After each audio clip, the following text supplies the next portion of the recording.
Imagine this. You discover one of the biggest treasures in human history. We're talking a hoard so massive it could actually throw off entire economies. Now imagine the single most valuable part of it is locked away behind this one single door. A door that nobody dares to open. Well, that's not a movie plot. It's the very real story of the forbidden treasure of Vault B. That's the chilling warning temple priests gave to investigators in India. And you know what? So far, everyone has listened. The real mystery here isn't just about what's behind that door. It's about how an ancient belief can literally stop the modern world dead in its tracks. And this is why that warning carries so much weight, because on the other side of all that fear is a fortune that's already been confirmed. $22 billion. That's what they found in the other vaults. Right there, that's the conflict. Unimaginable riches versus a world-ending curse. So let's go back a bit. The year's 2011. A team, acting on orders from India's Supreme Court, walks into the ancient Sri Padmanabha Swami Temple in Kerala. Their job? To open 6 sealed underground vaults and finally take stock of a treasure that, for over 500 years, was nothing more than a local legend. So they get to the first big chamber, Vault A. They pry it open, and they're just blinded. It's the light from their own flashlights reflecting off a mountain of gold and gems.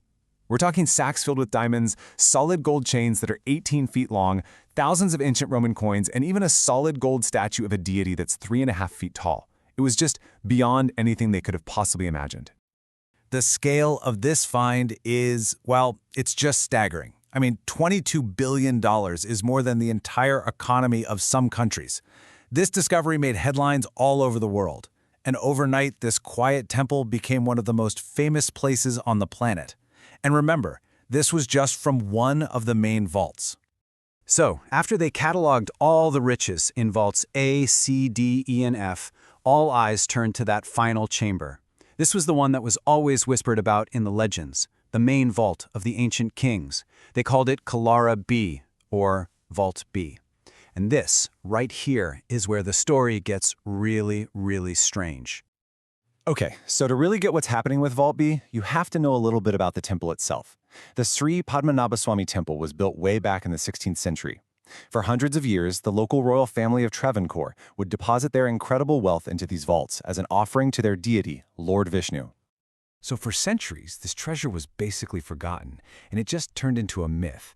But then, in 2007, a lawyer files a petition claiming the temple's wealth was being mismanaged. That case made its way all the way to India's Supreme Court. And in 2011, the court made this historic decision. Open the vaults and let's see what's really inside. Right away, the team runs into a problem. See, the other vaults, they were sealed with these heavy stone slabs and pretty simple locks. But Vault B was a whole different beast. It was guarded by a solid iron door. No bolts, no latches, not even a keyhole.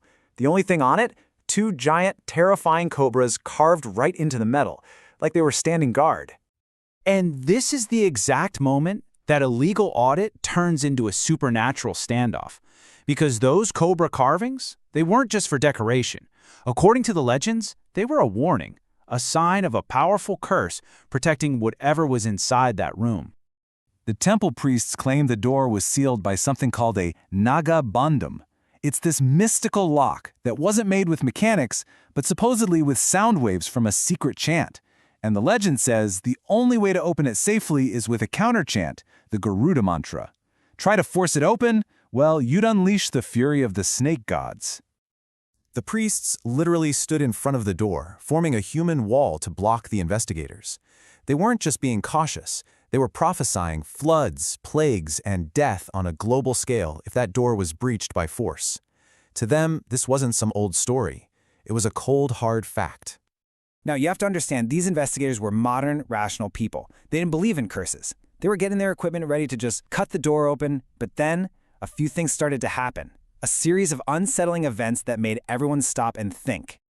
Just a few weeks after he won his case, T.P. Sundarajan, the lawyer who started this whole thing, died, suddenly. He had a fever and he was gone. Now he was 70 years old, but the death was really abrupt. For everyone who believed in the curse, this was it. This was undeniable proof. The curse had claimed its first victim. And then, things got even weirder. The security guards posted outside that sealed vault started reporting strange noises. They weren't hearing the clinking of gold or anything like that. No, they were hearing the unmistakable sound of rushing water, like waves coming from inside the chamber. So this forced everyone to ask a really important question. Was this some supernatural curse at work? A series of strange coincidences? Or was it something else? Could the ancient legends actually be a symbolic warning for a very real, very physical danger? That's when a scientific theory popped up that was honestly almost as scary as the curse. The temple is really close to the coast, so some engineers suggested that maybe the whole curse story was a clever cover for an ancient booby trap, a hydraulic one. The idea is that forcing open the door could trigger a hidden channel connected to the Arabian Sea, which would flood the entire temple, causing it to collapse. Suddenly, that sound of rushing water made a terrifying amount of sense. So what do? You're faced with a supernatural threat that terrifies millions of people and a very plausible engineering threat that could destroy the whole place. The Supreme Court did something pretty amazing. They just paused the whole operation. And that was over a decade ago. Today, that temple is like a fortress. It's protected by armed commandos, metal detectors, 24-hour surveillance, you name it. That $22 billion is safe and sound. But the real prize, the greatest secret, is still sitting behind that cobra door, completely untouched. And the potential value behind that door? It's just mind-blowing. If Vault A held $22 billion, conservative estimates for Vault B, which was the main royal vault, start at $50 billion, but some experts think it could hold up to $1 trillion. That's a number that's almost impossible to even wrap your head around. And that's what makes this story so incredible. We have the drills, the lasers, we have the technology to pop that door open in a matter of minutes. But we don't. A mix of religious respect, cultural fear, and some very real structural concerns has created this total standoff. It's one of those rare moments where the modern world has basically admitted defeat. And that kind of leaves us with this one big thought, right? The cobra door isn't just a locked room anymore. It's a barrier that forces us all to ask a really fundamental question. In our age of information, where we feel like we have a right to know everything, is some knowledge just not meant for us? And is the price of finding out just too high to pay?